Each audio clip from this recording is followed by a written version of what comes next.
ஆண்டவராய் இயேசுவின் நாமத்திலே மீண்டும் உங்கள் அனைவரையும் இந்த மாலை வேளையிலே சந்திப்பதை குறித்து மகிழ்ச்சி அடைகிறேன். கடந்த முறை நாங்கள் ரட்சிப்பு என்ற தலைப்பின் கீழே கர்த்தருடைய வார்த்தையை கற்றுக்கொண்டோம். இன்றைய நாளிலே பாதுகாப்பானது, செக்யூர்ட் என்று ஆங்கிலத்திலே சொல்லுவார்கள், அதை குறித்து நாங்கள் இன்றைய நாளிலே கற்றுக்கொள்ள இருக்கின்றோம்.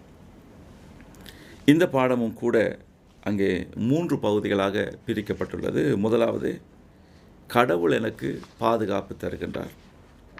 இரண்டாவது, அங்கே கடவுள் எனக்கு ஒரு தெரிவை கொடுக்கிறார்.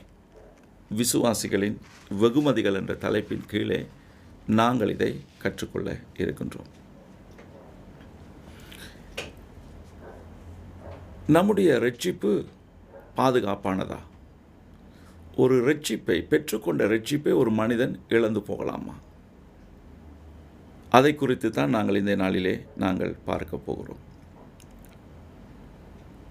ரோமர் 8ஆம் அதிகாரம் 38, 39 வசனங்களை நாங்கள் வாசித்து பார்க்கின்ற பொழுது, இயேசு கிறிஸ்துவினுடைய அன்பிலிருந்து நம்மை பிரிப்பதற்கு கூடுமா என்று நாங்கள் அங்கே பார்க்க போகின்றோம். அப்போஸ்தலனாகிய பவுல் என்ன சொல்லுகிறார்? ரோமர் 8, 38, 39 வசனங்களிலே, மரணமானாலும் ஜீவனானாலும், தேவ தூதர்களானாலும் அதிகாரங்களானாலும், வல்லமைகளானாலும் நிகழ்காரியங்களானாலும், வருங்காரியங்களானாலும், உயர்வானாலும் தாழ்வானாலும், வேறெந்த சிருஷ்டியானாலும், நம்முடைய கர்த்தராகிய கிறிஸ்து இயேசுவின் உள்ள தேவனுடைய அன்பை விட்டு நம்மை பிரிக்க மாட்டாதென்று நிச்சயித்திருக்கிறேன் என்று பவுல் சொல்லுகிறார். கிறிஸ்துவினுடைய அன்பை விட்டு யாரும் எவராலும் முடியாது, நம்மை பிரிக்க முடியாது என்று சொல்லி பவுல் மிகவும் ஆணித்தரமாக நமக்கு சொல்லுகிறதை நாங்கள் பார்க்கிறோம். இதே ஒரு கருத்தை தான் கர்த்தராகிய இயேசு இந்த உலகத்தில் வாழ்ந்த பொழுது அவரும் இதை சொல்லுகிறார். யோவானுக்கு எழுதின சுவிசேஷம் 10ஆம் அதிகாரம் 27 தொடக்கம் 29 வரையுள்ள வசனங்களிலே நாங்கள் இதை வாசித்து பார்க்கலாம். யோவான் 10, 27 தொடக்கம் 29. என் நாடுகள் என் சத்தத்திற்கு செவி கொடுக்கிறது, நான் அவைகளை அறிந்திருக்கிறேன், அவைகள் எனக்கு பின் செல்கிறது, நான் அவைகளுக்கு நித்திய ஜீவனை கொடுக்கிறேன், அவைகள் ஒரு காலம் கெட்டுப்போவதில்லை, ஒருவனும் அவைகளை என் கையிலிருந்து பறித்து கொள்வதும் இல்லை. அவைகளை எனக்கு தந்த என் பிதா எல்லாரிலும் பெரியவராயிருக்கிறார், அவைகளை என் பிதாவின் கையிலிருந்து பறித்து கொள்ள ஒருவனாலும் கூடாதென்ற ஒரு பெரிய நிச்சயத்தை நமக்கு அங்கே கிறிஸ்துவானவர் கொடுக்கிறார். நமக்கு கொடுக்கிற அந்த நித்திய ஜீவன், அதை ஆண்டவராகிய இயேசு நமக்கு கொடுக்கிறார். அந்த நித்திய ஜீவன் நிகழ்காலத்திலேயே நாம் அதை பெற்றுக்கொள்கிறோம். அவர் நம்மை பார்த்து சொல்லுகிறார், அந்த இடத்திலே நான் நித்திய ஜீவனை கொடுக்கிறேன் என்று சொல்லுகிறார். கொடுத்தேன் என்று சொல்லவில்லை, கொடுப்பேன் என்று சொல்லவில்லை. அங்கே கிவ், கொடு என்று சொல்லப்படுகிற ஒரு வினை சொல்லைத்தான் நாங்கள் பார்க்கிறோம். ஆகவே நாம் இயேசுவை ஏற்றுக்கொண்டனே அந்த நித்திய ஜீவனுக்குள் நாம் வந்து விடுகிறோம். இன்றைக்கு பலர் நினைக்கிறார்கள், மரித்து பரலோகத்திற்குள் செல்லுகிற போது தான் நாங்கள் அந்த நித்திய ஜீவனை பெற்றுக்கொள்கிறோம் என்று. இல்லை, அந்த நித்திய ஜீவனை எப்பொழுது நீங்கள் கர்த்தராகிய இயேசுவை உங்களுடைய சொந்த இரட்சகராக ஏற்றுக்கொள்கிறீர்களோ அந்த இமைப்பொழுதிலே நீங்கள் அந்த ஜீவனுக்கு சொந்தக்காரராக மாறிவிடுகிறீர்கள். அது மாத்திரமல்ல, அவர் சொல்லுகிறார், ஒருவனும் கெட்டு போவதில்லை. அவருடைய இந்த அன்பின் திட்டத்துக்குள், ரட்சிப்புக்குள் வந்தவர்கள் கெட்டு போவதே கிடையாது. அது மாத்திரமல்ல, இன்னொரு ஒரு மிகவும் நம்பிக்கையான வார்த்தையை சொல்கிறார், என்னுடைய கையிலிருந்தும் பிதாவின் கையிலிருந்தும் ஒரு நாளும் ஒருவனையும் பறித்து கொள்ள முடியாது. ஆமென். ஆகவே இது எங்களுக்கு பெரிய ஆறுதலை கொடுக்கின்றது. அவருடைய கையிலே நாங்கள் இருக்கிறோம், அதை சாத்தானாலும் கூட பறித்து கொள்ள முடியாது என்ற நிச்சயத்தை எங்களுக்கு அவர் கொடுக்கிறதை பார்க்கின்றோம். எபேசியர் 1ஆம் அதிகாரம் 13, 14 நாங்கள் வாசிக்க போகிறோம். அவர் எங்களுக்குள் எப்படிப்பட்ட ஒரு வேலையை செய்து வைத்திருக்கிறார் என்பதை நாங்கள் இன்னும் ஒரு ஆழமான விதத்திலே அறிந்து கொள்ளப் போகிறோம். எபேசியர் 1:13-14. நீங்களும் உங்கள் இரட்சிப்பின் சுவிசேஷமாகிய சத்திய வசனத்தை கேட்டு விசுவாசிகளான போது வாக்கு தத்தம் பண்ணப்பட்ட பரிசுத்த ஆவியால் அவருக்குள் முத்திரை போடப்பட்டீர்கள். அவருக்கு சொந்தமானவர்கள் அவருடைய மகிமைக்கு புகழ்ச்சியாக மீட்கப்படுவார்கள் என்பதற்கு ஆவியானவர் நம்முடைய சுதந்திரத்தின் அச்சாரமாக இருக்கிறார். அவை இரட்சிப்பின் சுவிசேஷமாகிய சத்திய வசனத்தை கேட்டு விசுவாசிகளாக இருக்கிறோம். நாங்கள் அனைவரும் வாக்கு தத்தம் பண்ணப்பட்ட பரிசுத்த ஆவியால் முத்திரை போடப்பட்டிருக்கின்றோம். We were sealed by the Holy Spirit of God. எங்களை அவர் முத்திரை போட்டிருக்கிறார். என்ன அர்த்தம்? இவன் எனக்கு சொந்தமானவன், இவள் எனக்கு மாத்திரமே சொந்தமானவர்கள் என்று அங்கே முத்திரை போடப்பட்டிருக்கிறார்கள். நாங்கள் ஒரு வீட்டை வாடகைக்கு எடுக்கின்ற பொழுது நாங்கள் அந்த வீட்டை நாங்கள் எடுக்கப் போகிறோம் என்று நிச்சயப்படுத்திக் கொள்வதற்கு ஒரு அட்வான்ஸை, ஒரு முற்பணத்தை நாங்கள் கொடுப்போம். இந்த பரிசுத்த ஆவியானவர் நமக்குள் வாசம் பண்ணுவதை எதற்காக? ஒரு நிச்சயத்தை கொடுக்கிறார். ஒரு நாள் இப்பொழுது என்னுடைய ஆவி ரட்சிக்கப்பட்டிருக்கிறது, ஒரு நாள் என்னுடைய சரீர மீட்பு எனக்கு உண்டு. 1 கொரிந்தியர் 15ஆம் அதிகாரத்திலே பவுல் அதை குறித்து எங்களுக்கு எழுதி சொல்லுகிறது என்ன? அது கனவீனமாக விதைக்கப்படும், அது கனமுள்ளதாகப்படும். அழிவுள்ளதாக அது விதைக்கப்படும், அது மீண்டும் அழியாமையை பெற்றுக்கொள்ளும் என்ற விவரங்களை நாங்கள் அங்கே என்ன செய்கிறோம்? நாங்கள் பார்க்கணும். அவை சத்திய வசனத்தை கேட்டு நாங்கள் விசுவாசிகளான பொழுது நாங்கள் பரிசுத்த ஆவியினாலே நாங்கள் முத்திரை போட்டப்பட்டவர்களாக இருக்கின்றோம்.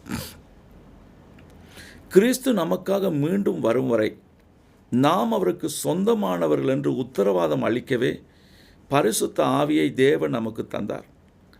ஆவியானவரால் நாம் என்றென்றும் கடவுளுக்கு சொந்தமானவர்கள் என்று முத்திரை குத்தப்பட்டிருக்கிறோம். முத்திரையிடப்படுதல் என்பது ஆவியானவர் செய்யும் ஒன்று.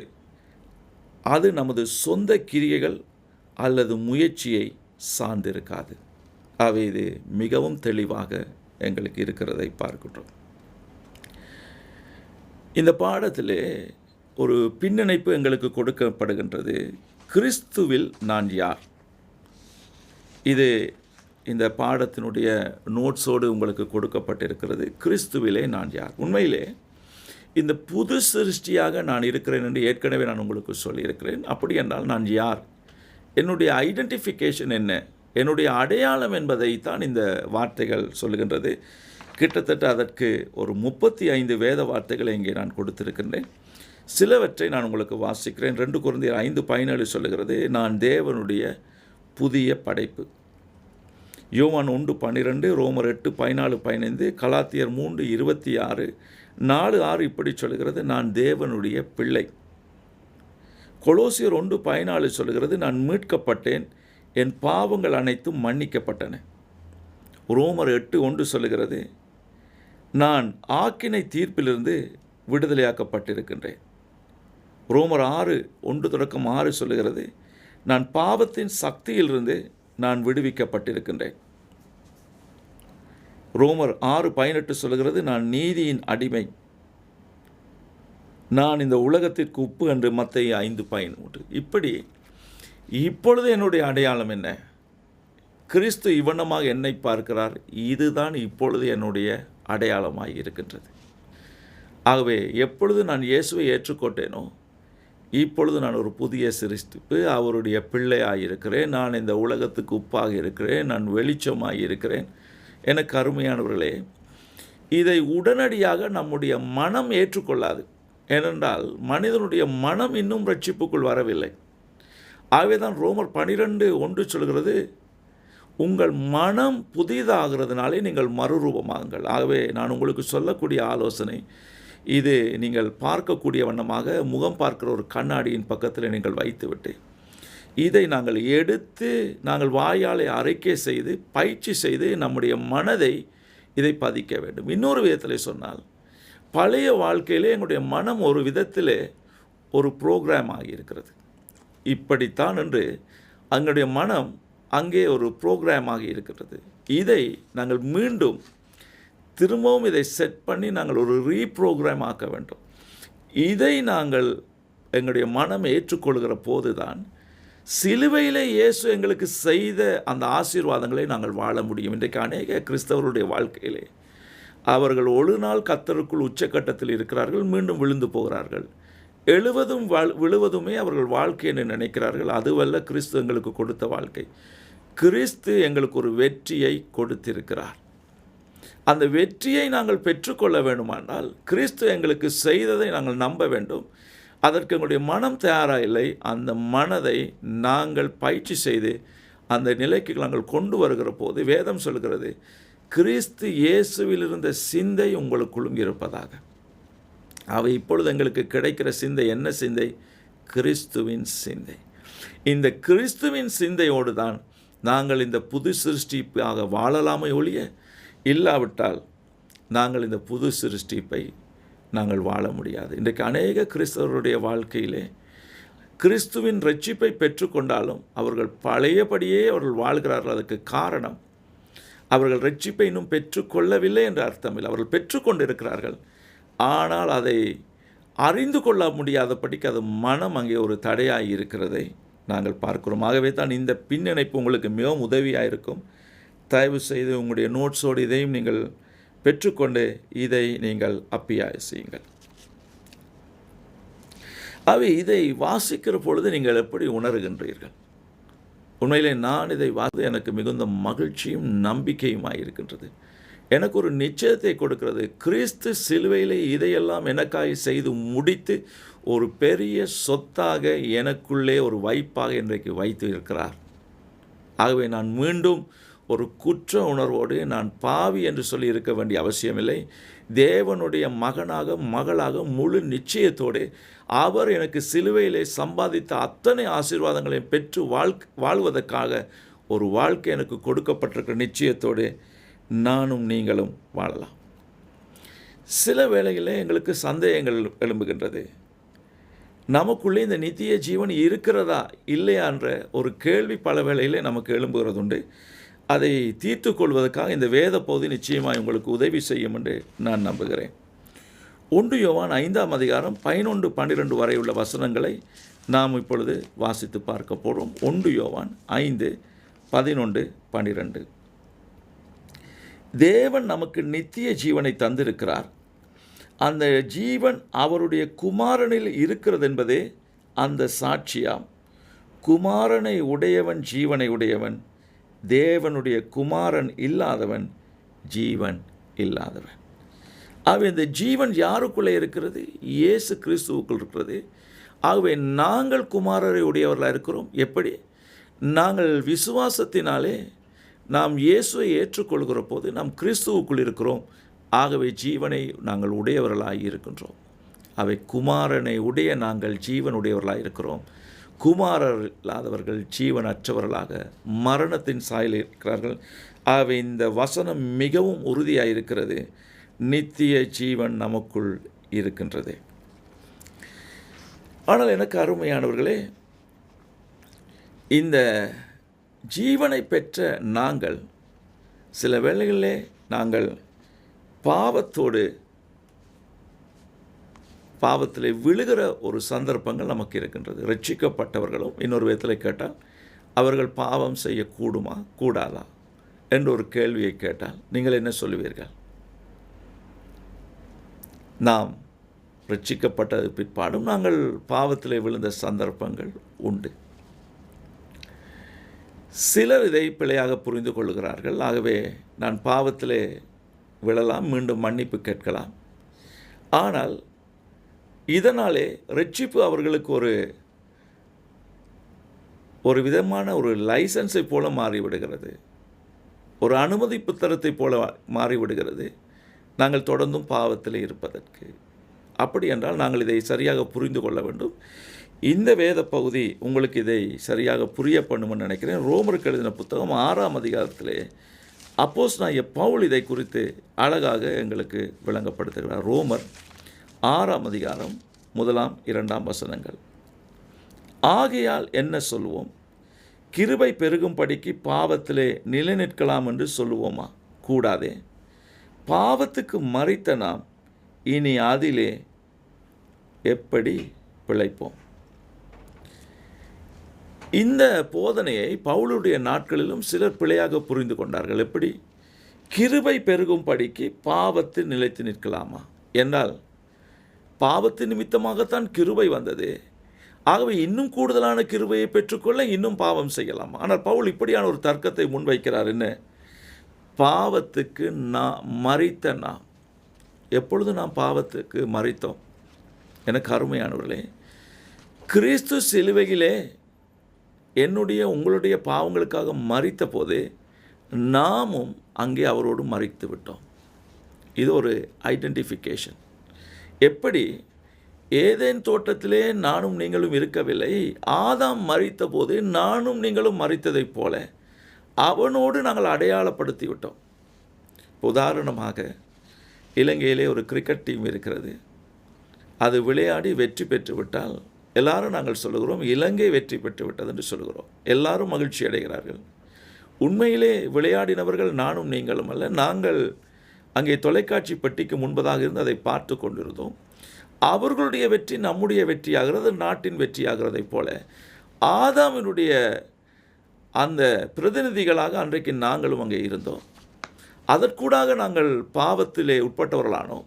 ஆனால் கிறிஸ்துவ கூடாக அவர் மரித்து அவர் அடக்கம் பண்ணப்பட்டு மீண்டும் உயிர்த்ததோடு எங்களுக்கும் அந்த ஆசீர்வாதம் கிடைக்கிறது. இப்பொழுது நானும் நீங்களும் எப்பொழுது என்ன நினைக்க வேண்டும்? நான் கிறிஸ்துவோடு கூட மரித்தவனாக இருக்கிறேன் இந்த பாவத்துக்கு. இது மிகவும் முக்கியமானது. இதை எப்படி நாங்கள் அனுதினம் எங்களுடைய வாழ்க்கையிலே கொண்டு வருவது? இதைத்தான் எங்களுடைய மாம்சத்தை நாங்கள் சிலுவையிலே அறைவது என்று நாங்கள் சொல்வது. நான் மரித்து விட்டேன். எப்பொழுதும் உங்களுடைய தலையிலே வர வேண்டியது, நான் பாவத்துக்கு மரித்தேன். இது திரும்ப திரும்ப நீங்கள் சொல்லி உங்களுடைய மனதிலே பதித்து கொள்ளலாம். நான் மரித்து விட்டேன். அப்படி என்றால் திரும்ப எப்படி பாவம் செய்வது? இப்படி எங்களுடைய மனதைத்தான் நாங்கள் புதிதாக்க வேண்டியவர்களாக நாங்கள் இருக்கின்றோம். ஆனால் சிலர் நான் பாவத்தில் இருந்தாலும் கூட என்னுடைய ரட்சிப்பு அது உறுதியானது என்று நினைக்கிறார்கள். இதில் 2 பக்கங்கள் இருக்கிறது, 2 அந்தங்கள் இருக்கிறது. நாங்கள் கவனிக்க வேண்டும். ரட்சிக்கப்பட்டு பாவத்திலே நாங்கள் விழுகிற போது ரட்சிப்பை இழந்து விடுகிறோமா? அது ஒரு முதலாவது கேள்வி. விழுகிறோமா? இல்லை. நாம் பாவத்திலே விழுந்தாலும் ரட்சிப்பை இழந்து போவதில்லை. ஆனால் தேவனோடுள்ள ஐக்கியத்தை இழந்து போகிறோம். அந்த ஃபெலோஷிப்பை நாங்கள் இழந்து போகிறோம். இப்போ எனக்கு ஒரு மகன் இருக்கிறான்னு வைத்துக்கொள்ளுங்கள். அந்த மகன் எனக்கு விரோதமாக ஒரு தவறு செய்கிற பொழுதே அவன் தொடர்ந்தும் மகனாகவே அவன் இருக்கின்றான்.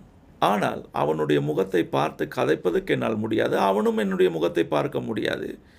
இப்பொழுது அங்கே மன்னிப்பு தேவைப்படுகிறது. மீண்டும் அவன் என்னிடத்தில் வந்து மன்னிப்பை பெற்றுக்கொள்கிற போது மீண்டும் அந்த உறவு சரியாக்கப்படுகிறது. மீண்டும் அந்த ஐக்கியத்துக்குள் நாங்கள் வருகின்றோம். ஆகவே எனக்கு அருமையானவர்களே, இது முக்கியம்.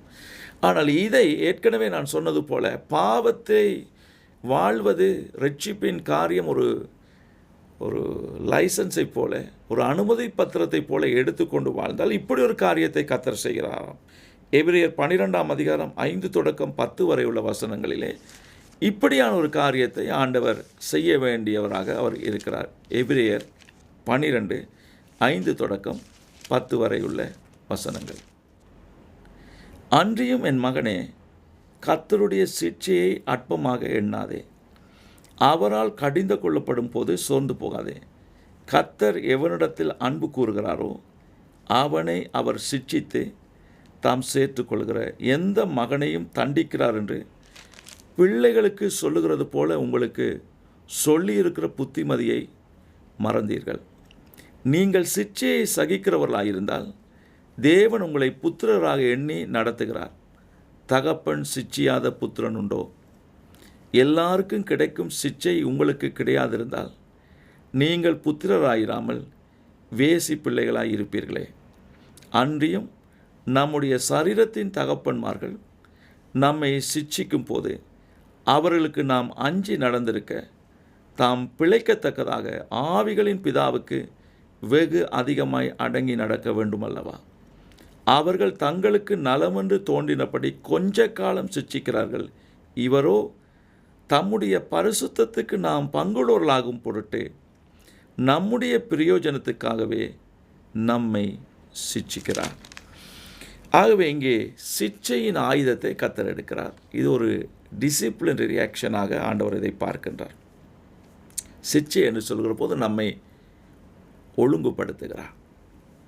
சில வேளையிலே பிள்ளைகளுக்கு பெற்றார் இதை செய்கிறார்கள். பிள்ளைகளை நேசிக்கிறதுனாலே அந்த பிள்ளைகளுடைய எதிர்காலம் நன்றாக இருக்க வேண்டும், அவருடைய வாழ்க்கை அழிந்து விடக்கூடாது என்று பிள்ளைக்கு பலவிதமான சிட்சைகளை நாங்கள் கொடுக்கிறதை காண்கிறோம். ஆனால் கர்த்தருக்கு ஏற்ற சிட்சையாக இருக்க வேண்டும் என்று பவுல் சொல்கிறார். கர்த்தர் சிட்சித்து நம்மை திருத்தி அவருடைய பரிசுத்தத்திலே பங்குள்ளவர்களாக மாற்றுகிறதை நாங்கள் பார்க்கின்றோம்.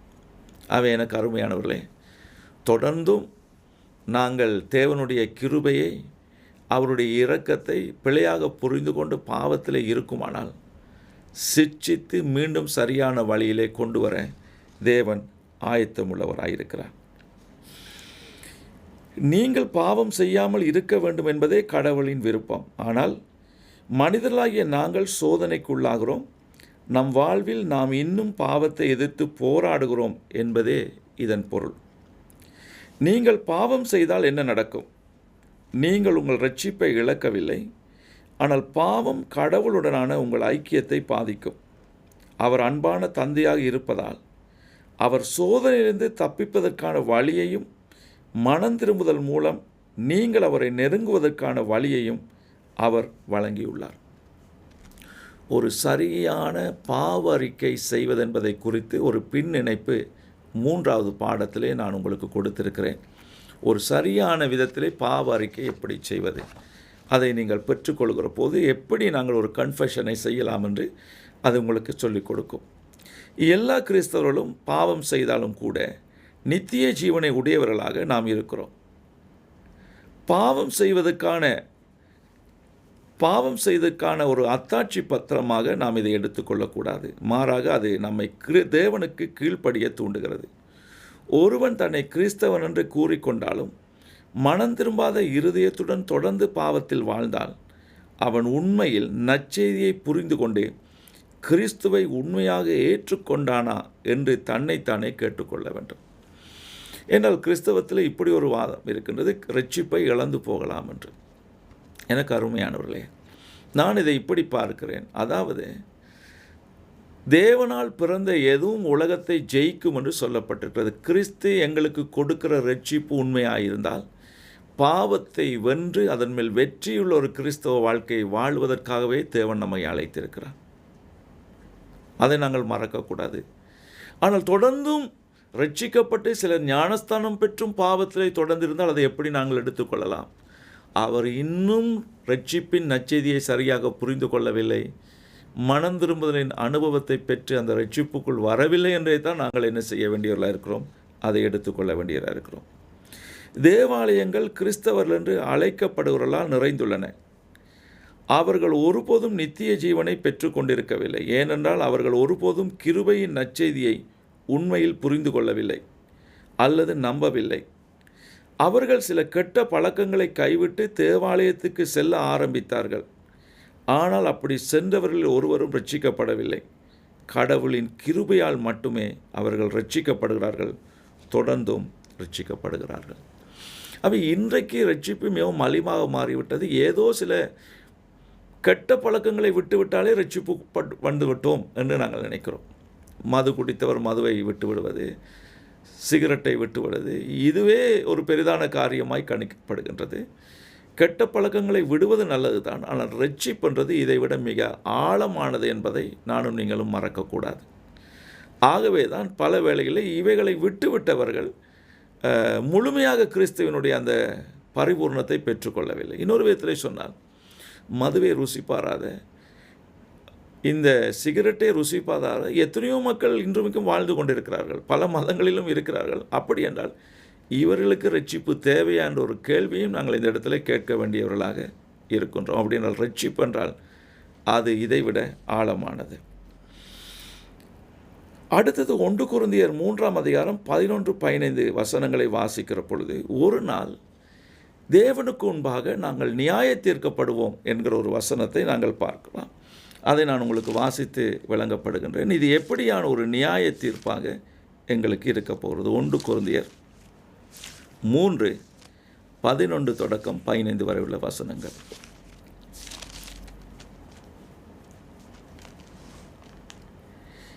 அதின்மேல் ஒருவன் கட்டினது நிலைத்திருந்தால் அவன் கூலியை பெறுவான்.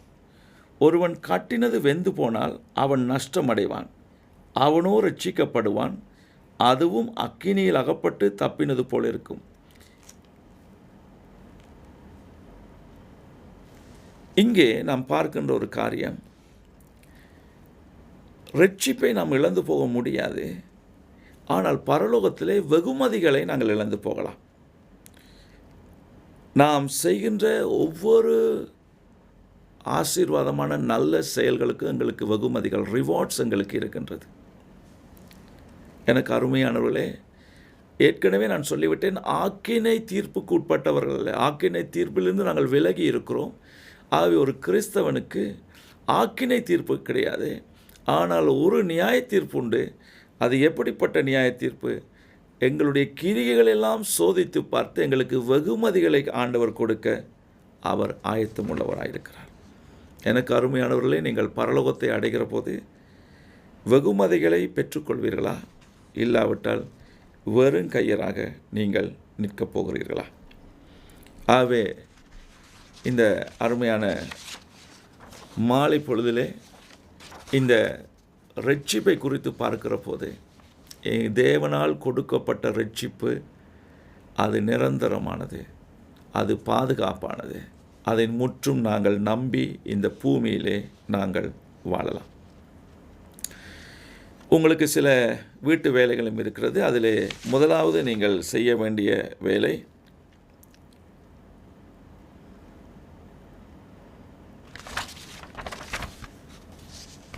இந்த வாரம் நீங்கள் கிறிஸ்துவை ஏற்றுக்கொள்ளாத உங்கள் குடும்ப உறுப்பினர்களில் ஒருவருக்காக ஜெபிக்க ஆரம்பிங்கள். உங்களுடைய நோட்ஸிலே அவருடைய பெயரை எழுதி நீங்கள் அவருடைய ரட்சிப்புக்காக ஜெபிக்கலாம். அடுத்ததாக, நீங்கள் வேதாகமத்தின் புத்தகங்களை எடுப்பதிலே நீங்கள் இன்னும் பரிச்சயமற்றவர்களாக இருந்தால் உங்களுக்கு ஒரு சிறு பயிற்சி உண்டு. புதிய ஏற்பாட்டிலே முதல் 10 புத்தகங்களையும் மனப்பாடம் செய்யுங்கள். மத்தேயு, மார்க்கு, யோவான், அப்போஸ்தலர் நடபடிகள், ரோமர், 1 கொரிந்தியர், 2 கொரிந்தியர், கலாத்தியர், எபேசியர் என்ற இந்த 10 புத்தகங்களையும் மனனம் செய்யுங்கள். அதே போல் நாங்கள் யோவான் 8ஆம் அதிகாரத்திலிருந்து 14ஆம் அதிகாரம் வரை ஒரு நாளைக்கு ஒரு அதிகாரம் என்ற ரீதியிலே நீங்கள் வாசியுங்கள். இந்த பாடத்துக்குரிய மனன வசனம் யோவான் 10:27-28. என் ஆடுகள் என் சத்தத்திற்கு செவி கொடுக்கிறது. நான் அவைகளை அறிந்திருக்கிறேன். அவைகள் எனக்கு பின் செல்கிறது. நான் அவைகளுக்கு நித்திய ஜீவனை கொடுக்கிறேன். அவைகள் ஒருபோதும் கெட்டுப்போவதில்லை. ஒருவனும் அவைகளை என் கையிலிருந்து பறித்து கொள்வதும் இல்லை.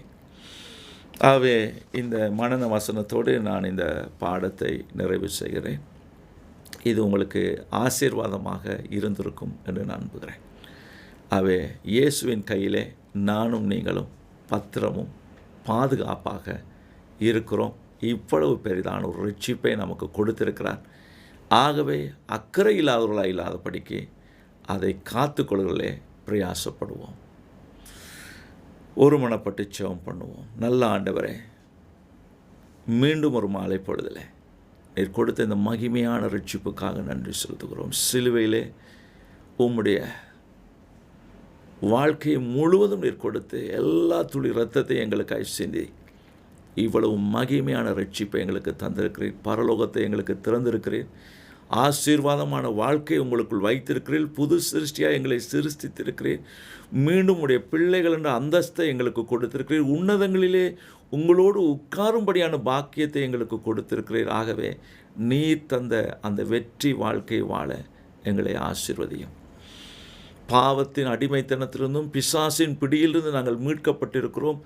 ஆண்டவரை விடுவிக்கப்பட்டிருக்கிறோம். அதை நாங்கள் நித்தமும் அறிந்து எங்களுடைய மனதை புதுப்பித்து இந்த வாழ்க்கையை வாழ உதவி செய்யும்படியாய் ஜெபிக்கின்றோம். யாராவது இந்த வேளையிலே அவர் இரட்சிப்பின் அனுபவத்தை பெற்ற போதும் பாவத்திலே விழுவதும் எழுவதுமான அடிமைத்தனத்துக்குள் இருப்பதனால் இந்த சத்தியத்தை புரிந்து கொண்டு அவர்கள் பரிபூர்ணமான அந்த ஜீவனுக்குள் வெற்றியாய் வாழ உதவி செய்யும். உம்முடைய சிட்சிப்புக்குள் கடந்து போனவர் என்றால் தளர்ந்து போகாதபடிக்கு எழுந்து நின்று அவர்களை பலப்படுத்தி கொண்டு மீண்டும் உடைய பரிசுத்தத்துக்குள் வர அவர்களுக்கு உதவி செய்யும்படியாய் ஜெபிக்கிறோம். இந்த சத்தியங்களை கற்றுக்கொண்டு வெற்றியுள்ள ஒரு கிறிஸ்தவ வாழ்க்கையை வாழ ஒவ்வொருவருக்கும் உதவி செய்யும். இயேசுவின் மூலம் ஜெபிக்கிறோம் பிதாவே, ஆமென்.